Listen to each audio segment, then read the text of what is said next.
진짜 씨. 나라가 이렇게 되도록 목사도 말이야 나라를 위해서 목숨 걸고 깜빵 3번 갔다 온대 말이야. 예. 대한민국 혜택을 혼자 다 본 사람들 그러게. 13개나 달고 맞아요. 참모 총장까지 한 사람들. 내가 이름은 말 안 밝히는데 별 4개짜리하고 내가 요 친해요. 전화도 수도 없이 했어. 얼마 전도 전화해서 그랬어. 나라가 이렇게 장관님, 되도록 뭐들 했어. 연설하러 좀 나오세요. 가면. 목사님 속 터져. 우리 딸이 와서 나한테 말하기를 절대 청강원 옆에 가지 말라고. 아이고. 맞아. 아빠 우리라도 좀 살자. 아이고. 우리라도 살지. 그런 아빠가 여자 청강원 데 가면 우리도 못 살아. 너도 죽어. 그래서 목사님 옆에 못 갑니다. 그게 무슨 좀 이래요. 별 4개짜리가. 에라이씨. 잘 먹었잖아. 참모 총장 출신들 내 잘 알아요. 김진영 장로님 내 잘 알아요. 이필석 장로님 잘 알아요. 내가 많은 대학 다 해봤어요. 가로는 10년 전에 벌써 이런 세상이 올 줄 알고 그때 문재인도 대통령 되기 전이야. 노무현 때 내가 이필석 장로님 찾아가서 그래서 장로님 나하고 둘이 협력 한번 합시다. 지금 군대에 있는 현역들 후배들 수경사하고 몇몇 딱 끌고 이 나라 엎어보시다. 목사님 절대 못합니다. 어마. 그때요. 아이고 이 별들 힘없구나. 진짜. 나는 그때 이런 세상이 올 줄 알고요. 목숨을 그래도 하다 안 되면 총선당에 죽으면 그만이지 뭐 그러냐고 뭐 사람이 뭐냐. 까짓 거 한번 죽지. 근데 이 장군들이요 뻘뻘 떨고 있더라고. 아. 그래서 결국은 내 방법대로 해가지고 결국 우리는 정권 교체를 했어요. 아멘. 그 대신에 시간이 많이 지났어요. 그때 이필섭 장로님이 나한테 변명을 이렇게 했어. 목사님, 혁명을 할 수는 있습니다만은 하면 우리가 20년 전으로 후퇴를 한대. 왜? 혁명 정부로 세상을 바뀌었다 그러면 세계가 우리를 왕따 놓을 거라. 이 말을 가지고 나를 설득하는 거야.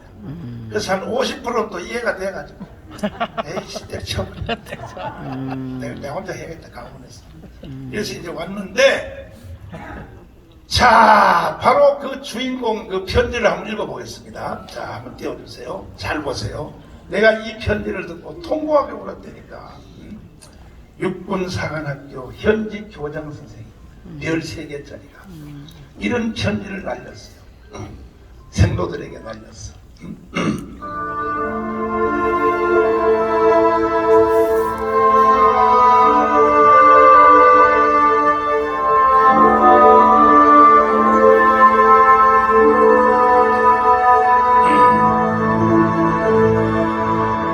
우리 대한민국의 장래를 짊어질 개혁과 선진의 주체 젊은이들이여. 여러분들은 5, 60대가 겪은 아픔을 얼마나 알고 있는가?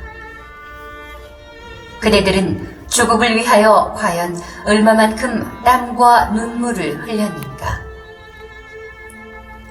지금 여러분이 누리는 풍요로움 뒤에는 지난날 5, 60대의 피와 땀과 눈물이 있었다는 것을 결코 잊어서는 안 된다. 5.16 혁명 직후 한미 관계는 매우 어려웠으며 이를 해결하고자 박정희 최고회의 의장이 미국을 방문했으나 큰 성과를 이루지 못했다. 특히 필요한 원조를 얻는데 어려움이 있었다. 그 당시 한국에 돈을 빌려준 나라는 지구상 어디에도 없었다. 지푸라기라도 잡고 싶은 마음에 우리와 같이 분단된 공산국 동독과 대치한 서독에 돈을 빌리러 대사를 파견해서 1억 4천만 마르크를 빌리는 데 성공했다. 당시 우리는 서독이 필요로 한 간호사와 광부를 보내주고 그들의 봉급을 담보로 잡혔다. 고졸 출신 파독 광부 500명을 모집하는데 4만 6천 명이 몰렸다. 그들 중에는 정규대학을 나온 학사 출신도 수두룩했다. 면접 볼 때 손이 고와서 떨어질까봐 까만 연탄에 손을 비비며 거친 손을 만들어 면접에 합격했다. 서독 항공기가 그들을 태우기 위해 온 김포공항에는 간호사와 광부들의 가족, 친척들이 흘리는 눈물로 바다가 돼 있었다. 낯선 땅 서독에 도착한 간호사들은 시골 병원에 뿔뿔이 흩어졌다. 말도 통하지 않은 여자 간호사들에게 처음 맡겨진 일은 병들어 죽은 사람의 시신을 닦는 일이었다. 어린 간호사들은 울면서 거지에 알코올을 묻혀 딱딱하게 굳어버린 시체를 이리저리 굴리며 닦았다. 하루 종일 닦고 또 닦았다. 남자 광부들은 지하 1000m 이상의 깊은 땅 속에서 그 뜨거운 지혈을 받으며 열심히 일했다. 하루 8시간 일하는 서독 사람들에 비해 10몇 시간을 그 깊은 지하에서 석탄 캐는 광부 일을 했다. 서독 방송 신문들은 대단한 민족이라며 가난한 한국에서 온 여자 간호사와 남자 광부들에게 찬사를 보냈다. 세상에 어쩌면 저렇게 억척스럽게 일할 수 있을까 해서 붙여진 별명이 코리안 엔젤이라고 불렸다.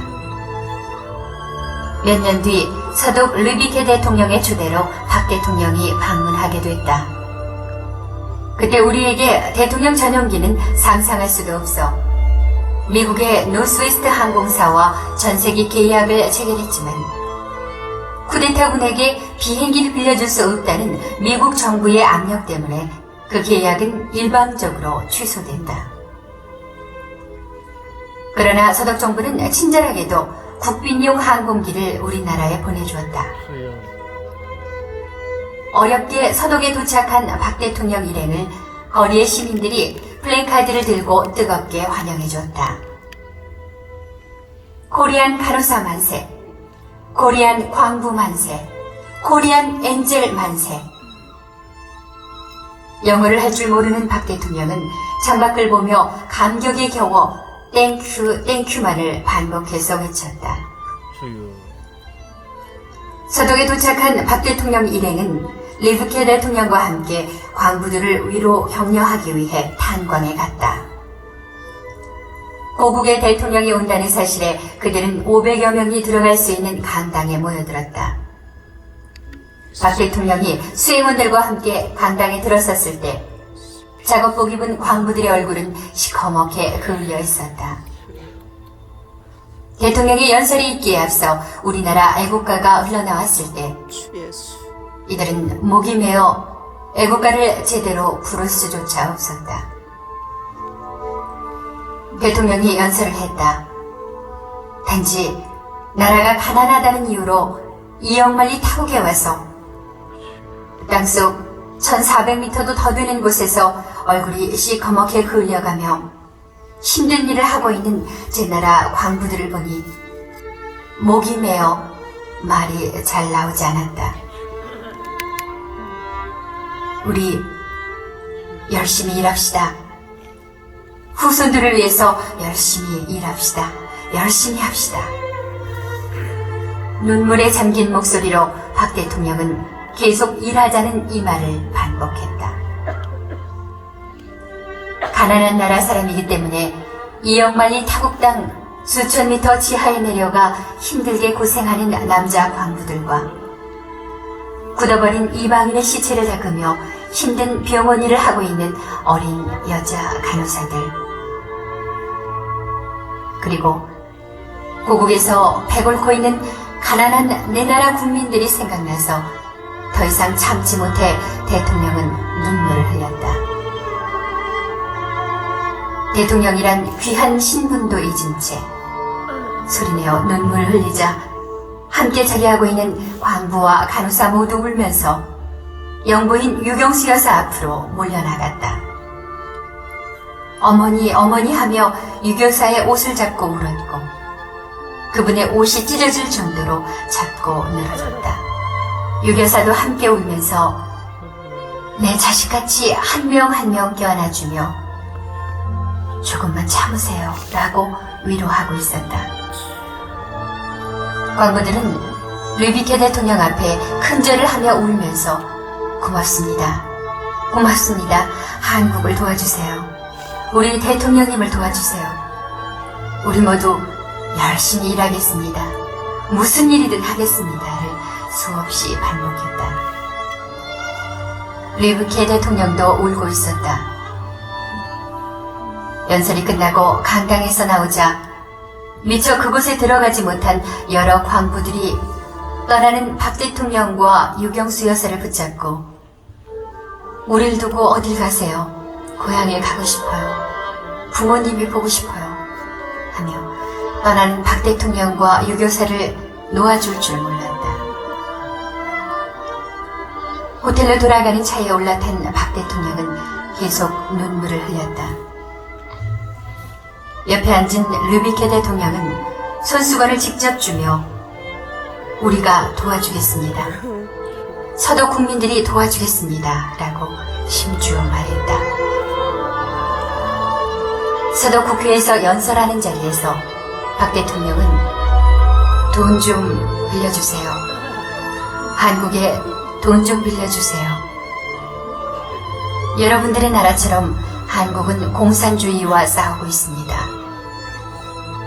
한국이 공산주의자들과 대결에 이기려면 분명 경제를 일으켜야 합니다. 그 돈은 꼭 갚겠습니다. 저는 거짓말 할 줄 모릅니다. 우리 대한민국 국민들은 절대로 거짓말하지 않습니다. 공산주의자들을 이길 수 있도록 돈 좀 빌려주세요를 반복해서 말했다. 당시 한국은 자원도 돈도 없는 세계에서 가장 못 사는 나라였다. 유엔에 등록된 나라 수는 120여 개국. 당시 필리핀 국민 소득 170불, 태국 220불 등 이때 한국은 76불이었다. 우리 밑에는 달랑 인도만 있었다. 세계 120개 나라 중에 인도 다음으로 못 사는 나라가 바로 우리 한국이었다. 1964년 국민소득 100달러. 이 100달러를 위해 단군 할아버지부터 무려 4,600년이라는 오랜 세월이 걸렸다. 이후 그대들이 말하는 이른바 우리 보수 수구 세력들은 머리카락을 잘라 가발을 만들어 외국에 내다 팔았다. 동네마다 엿장수를 동원해 머리카락 파세요 파세요 하며 길게 따 늘린 아낙네들의 머리카락을 모았다. 시골에 나이 드신 분들은 서울 간 아들놈 학비 보태주려 머리카락을 잘랐고 먹고 살 쌀을 사기 위해 머리카락을 잘랐다. 그래서 한국의 가발 산업은 발전하게 됐던 것이다. 또한 싸구려 플라스틱으로 예쁜 꽃을 만들어 외국에 팔았다. 곰인형을 만들어 외국에 팔았다. 전국에 쥐잡기 운동을 벌였다. 쥐털로 일명 코리안 밍크를 만들어 외국에 팔았다. 돈 되는 것은 무엇이든지 다 만들어 외국에 팔았다. 이렇게 저렇게 해서 1965년 수출 1억 달러를 달성했다. 세계가 놀랐다. 저 거지들이 1억 달러를 수출해 하며 한강의 기적이라고 전 세계가 경이적인 눈빛으로 우리를 바라봤다. 조국 근대화의 정화는 서독에 파견된 간호사들과 광부들이었다. 여기에 베트남전 파병은 우리 경제의 회생의 기폭제가 됐다. 참전 용사들이 흘린 피와 땀은 기폭제가 됐으며 경부 고속도로가 건설되는데 이를 바탕으로 우리 한반도의 동맥이 힘차게 흐르기 시작했다. 우리가 올림픽을 개최하고 월드컵을 개최하고 세계가 우리 한국을 무시하지 못하도록 국력을 키울 수 있었던 것은 그대들이 수구 보수 세력으로 평화하는 그때 그 광부와 간호사들, 베트남전 세대가 있었기 때문이다. 그대들이 명심할 것은 그때 이방인의 시신을 닦던 간호사와 수천 미터 지하 탄광에서 땀 흘리며 일한 우리의 광부, 목숨을 담보로 이국 전선에서 피를 흘리는 우리 국군 장병, 장렬하는 사막의 중동 건설 현장에서 일한 50, 60대가 흘린 피와 땀과 눈물이 있었기에 그대들 젊은 세대들이 오늘의 풍요를 누릴 수 있다는 사실을 결코 잊어서는 안 된다. 반전과 평화대모를 외치며 거리로 몰려나와 교통질서를 마비시키는 그대들이 과연 아버지와 할아버지 세대를 수구 세력으로 폄하할 자격이 있는가? 그대들이 그때 땀 흘리며 일한 오늘의 5, 60대들을 보수 수구 세력으로 폄하하기에 앞서 오늘의 현실을 직시하라. 국가 경영을 세계와 미래란 큰 틀 전체로 볼 줄 아는 해안을 지녀야 하지 않겠는가? 보다 나은 내일의 삶을 위해 오늘의 고통을 즐겨 참고 견디어 국민소득 4만 불대의 고지를 달성할 때까지는 우리들 신구 세대는 한 덩어리가 되어야 한다. 서로 갈라져 반목하고 갈등하기에는 갈 길이 너무 멀다. 이제 우리 모두 한 번쯤 자신을 돌아보며 같은 뿌리에 난 상생의 관계임을 확인하고 다시 한번 뭉쳐보자. 우리 모두 선배를, 원로를, 지도자를 존경하고 따르며 우리 모두 후배들을 격려하고 베풀고 이해해주면서 함께 가보자. 우리 대한민국의 앞날에 더욱 밝은 빛